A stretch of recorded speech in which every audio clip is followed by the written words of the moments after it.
Okay, so a couple of you have missed the very first chapter of the book that we are reading, The Legend of Spud Murphy. Some of you may just want to listen to it again because it's kind of funny. Trying to adjust here. So before I go to bed tonight, I figured I'd read it and put it on the resource reading Google page so you can listen to it as many times as you want. If you miss another day, I'll try to remember to do it. But your assignments for today, Wednesday, the 16th, these would be your distance learning assignments, um, all pertain to The Legend of Spud Murphy. So if you want to hear it again, here it is. If you missed it, here it is for you too. Okie dokie, here we go. If there's a picture, I'll show you too. So the first chapter is called Ugly Frank. I don't know how well you can see it. Oh, it's very hard to adjust on this camera here.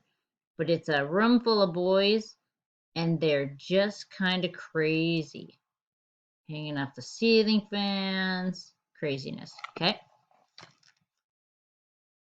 I've got 4 brothers. Imagine that. 5 boys under 11, all living in the same house. On wet summer days, our house gets very crowded. If we each bring 2 friends home, then there could be 15 of us crammed into the house. At least 8 will be roaring like lunatics, and the rest will be dying to go to the toilet. The flusher on our toilet snaps off about once every 3 months. When my dad came home one day and found 3 sons and 4 strangers covered with war paint swinging on the bedroom curtains, he decided that something had to be done. It didn't help that the war paint was stolen from Mom's makeup box. No more bringing friends home, Dad declared, as after the warriors' parents had collected them. That's not fair, said Marty, the biggest brother. Mascara streaked his cheeks. That punishment really affects me because I'm popular.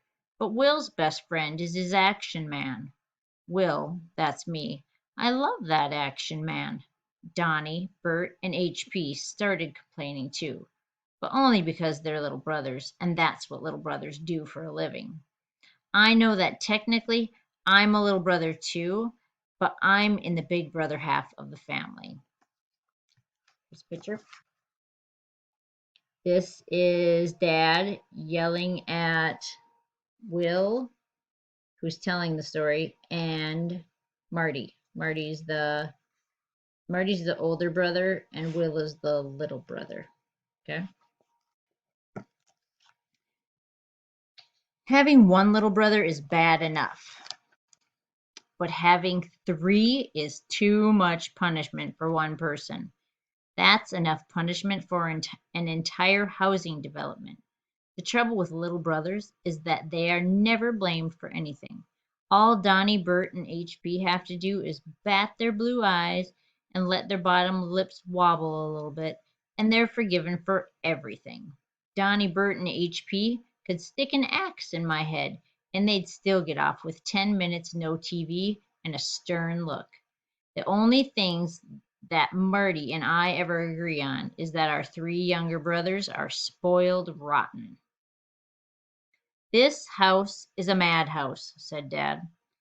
And he's the chief lunatic, I said, pointing to Marty. I'm not the one talking to dolls, retorted Marty. That hurt. Action Man is not a doll. Quit, said Dad through gritted teeth. There must be something we can find for you to do during this summer. Something to get you out of the house. Here's a picture of Donnie, Bert, and HP. These are the 3 little brothers that can do no wrong. Looking all angelic. So there must be something you can do to get you out of this house. Not my babies, said Mom, hugging the younger brother squad tightly. They gave her the full baby treatment. Big baby eyes, gap-toothed smiles. And HP even sucked his thumb. That kid has no shame. This is Mom grabbing him. Not my babies.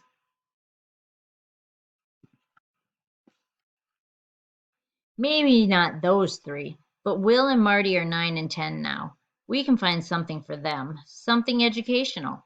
Marty and I groaned.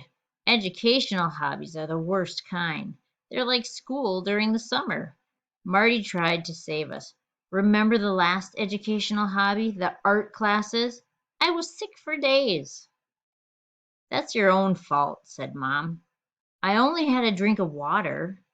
You are not supposed to drink the water that people wash their brushes in. Dad was thinking. What about the library? He said finally. What about it? I said, trying to sound casual, but my stomach was churning. You both could join. Reading. It's perfect. How could you cause any trouble reading a book? Yes, of course. It's educational too, Mom agreed. How is it educational? I asked, terrified by the idea. I'd much rather be outside riding a horse than inside reading about one. My mother tousled my hair. Because, Will, sometimes the only horse you can ride is the one in your head. I had no idea what that meant. Don't make us join the library, Marty begged. It's too dangerous. Dangerous? How could a library be dangerous? Dad asked. It's not the library, Marty whispered. It's the librarian. Mrs. Murphy? Said Mom. She's a lovely old lady. The problem was with grown-ups that they only see what's on the outside. But kids know the real truth. People forget to be on their best behavior around kids because nobody believes a word we say. Every kid in our town knew about Mrs. Murphy. She was one of those people that kids steer clear of, like Miss White, the teacher with the evil eye, or old Ned Sawyer, the tramp with the drooling dog. She's not a lovely old lady, I said. She's a total nut. Will, that's a terrible thing to say. But she is, Mom. She hates kids. And she used to be a spy in the army, tracking kids from enemy countries. Now you're being ridiculous. She has a spud gun under her desk, added Marty. A gas-powered one that takes an entire potato in the barrel. She shoots kids with it if they make a noise in the library. That's why we call her Spud Murphy. My mother thought this was all very funny. A spud gun? You'll say anything to avoid reading a book. It's true, Marty shouted. Do you know Ugly Frank from number 47? My mother tried to look stern. You shouldn't call poor Frank ugly. Well, how do you think he got that way? Spud Murphy spudded him. Mom waved her hands as if two annoying birds were flapping around her ears. I've heard enough. You two are going to the library for the afternoon. And that's it. We'll make some sandwiches.